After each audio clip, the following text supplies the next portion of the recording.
Hello बच्चों, let's read this question. The question says the shape of uterus is. हमें बताना है कि जो यूट्रस होता है उसकी शेप कैसी होती है. तो यहाँ जो हमारा की कंसेप्ट यूज होगा इस क्वेश्चन को आंसर करने के लिए, दैट इज यूट्रस. जब हम यूट्रस की बात करते हैं तो uterus is also known as womb. क्या कहते हैं? वोम भी कहते हैं.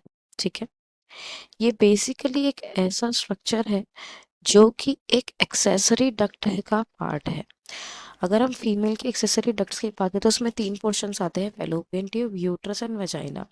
सो जो हमारा यूट्रस है ये क्या है? ये एक एक्सेसरी डक्ट है in case of females. Accessory duct in females. Uterus की अगर हम बात करें तो यूट्रस जो है वो इन्वर्टेड पियर शेप्ड स्ट्रक्चर होता है. इन्वर्टेड पियर शेप्ड स्ट्रक्चर होता है. यूट्रस वो साइट है जहाँ पर बेबी का डेवलपमेंट होता है जब तक उसकी डिलीवरी ना हो जाए तब तक. ये वो साइट है, यूट्रस में ही इम्प्लांटेशन भी होता है, यूट्रस में ही डेवलपमेंट होगी. ठीक है. बेबी को प्रॉपरली कैरी जहाँ किया जाता है दैट इज यूट्रस. अगर हम यूट्रस की बात करें तो यूट्रस की वॉल में आपको 3 लेयर्स देखने को मिलेगी. यूट्रस की वॉल में आपको 3 लेयर्स देखने को मिलेगी. वो 3 लेयर्स कौन कौन सी है देखते हैं वन बाय वन. सबसे पहले जो सबसे आउटर मोस्ट लेयर होती है उसकी बात करते हैं. Outer most layer is known as perimetrium. क्या कहते हैं? पेरीमेट्रियम कहते हैं. ये ये एक्सटर्नल होती है और बहुत ही ज्यादा थिन मेम्ब्रेन होती है. क्लियर हो गई बात. अगर हम बात करें मिडल लेयर की, that is known as myometrium. When we talk about myometrium, ये कैसी है? मिडल लेयर होती है. ठीक है. और ये काफी ज्यादा थिक होती है. और ये जो हमारी मायोमेट्रियम है वहां पे थिक लेयर होती है हमारी स्मूथ मसल्स की. कौन सी मसल्स की? स्मूथ मसल्स की. एक्चुअल में क्या होता है, जो ऑक्सीटोसिन होता है वो बेसिकली इसी मायोमेट्रियम को जो है स्टिमुलेट करता है कि ताकि ये मायोमेट्रियम जो है वो कॉन्ट्रैक्ट करे और बेबी की डिलीवरी कराई जा सके. सो ड्यूरिंग पार्चुरेशन ये जो हमारा ऑक्सीटोसिन नाम का हार्मोन होता है वो किस पे एक्ट करता है? मायोमेट्रियम पे एक्ट करता है ताकि वहाँ पे जो स्मूथ मसल्स है वो और तेज कॉन्ट्रैक्ट कर पाए और बेबी की जो डिलीवरी है वो इजीली हो पाए. उसके बाद जब हम बात करते हैं हमारी थर्ड लेयर की, that is known as endometrium. Endometrium जो होती है वो इनर मोस्ट लेयर होती है. इनर मोस्ट होती है और ये ग्लैंड्यूलर होती है.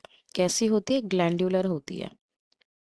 अगर हम बात करें कि जब एक फीमेल की मेंस्ट्रुअल साइकिल रन करती है तो यही एंडोमेट्रियम हर मंथ शेड ऑफ होती है और वापस से क्या भी करती है? प्रोलिफरेट भी करती है. तो जो हमारी एंडोमेट्रियम की लेयर होती है उसमें आपको साइक्लिकल चेंजेस देखने को मिलते हैं ड्यूरिंग मेंस्ट्रुअल साइकिल. और फिर मैंने कहा ये कैसी है? ग्लैंड्यूलर है. तो ग्लैंड्यूलर का मतलब क्या है? इससे कुछ अलग अलग तरह के सिक्रीशंस भी आपको देखने को मिलते हैं. क्लियर हो गई बात. अगर मैं आपको एक रफ डायग्राम बना के दिखाऊं हमारे फीमेल रिप्रोडक्टिव सिस्टम का तो वो कुछ इस तरह का दिखेगा. बिल्कुल रफ में देख रहे हैं, सिर्फ समझने के पॉइंट ऑफ व्यू से. जो यूट्रस है वो इस तरीके से इन्वर्टेड पियर शेप्ड स्ट्रक्चर है. ठीक है. जिसमें जो ये अपर पार्ट है इसे हम यूटेराइन फंडस कहते हैं. क्या कहते हैं? यूटेराइन फंडस कहते हैं. और यहाँ ये जो खाली कैविटी है इसे यूटेराइन कैविटी कहा जाता है.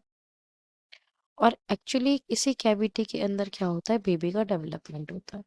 ये जो वॉल्स होती है यूट्रस की यही 3 लेयर से बनी हुई होती है. मैंने आपको बताया वो तीनों लेयर्स के नेम और उसकी लोकेशन भी बता दी. ठीक है. समझ में आई इतनी बात? तो आइए देखते हैं इस क्वेश्चन का करेक्ट ऑप्शन क्या होना चाहिए. वो कह रहा है spherical, no this is wrong. Inverted pear, yes this is right. Fusiform shape, no. Oval, no. तो इस क्वेश्चन का हमारे पास जो करेक्ट आंसर आता है that is option B. I hope you understood it well. Best of luck.